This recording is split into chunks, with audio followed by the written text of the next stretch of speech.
सारा राज्य में 4 दिन धरी वर्षा होउथिबा बेले बलांगीर जिल्लारू आसिछि एभଳି चित्र। माधियापालीरू बुढ़ी सिंदोल रेलवे बाईपास रास्तार आंठुए पानी जमी रही। स्थानीय लोके हंतसंत होउथिबा बेले अणदेखा करुछि रेलवे विभाग। लगाण वर्षा रे यातायात ठप हेबार प्रकाश करुछंती स्थानीय बासिंदा।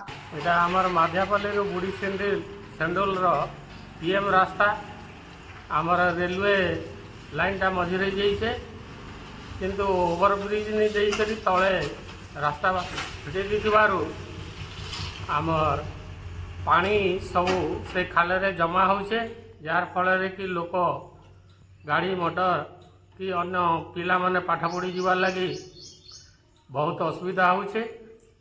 पानी रे पिला माने दे नहीं पारवा कि रेलवे लाइन रे भी क्रॉस कर नहीं पारवा आर यार आमर राति दिन लोक मान सब रोग बैराग हो नवा आनबार बहुत असुविधा होचे। आर यही रास्तार ही आम 20-25 खंड गाँ आम निर्भर करेणु तार किसी विहित व्यवस्था कले आउ टे भल।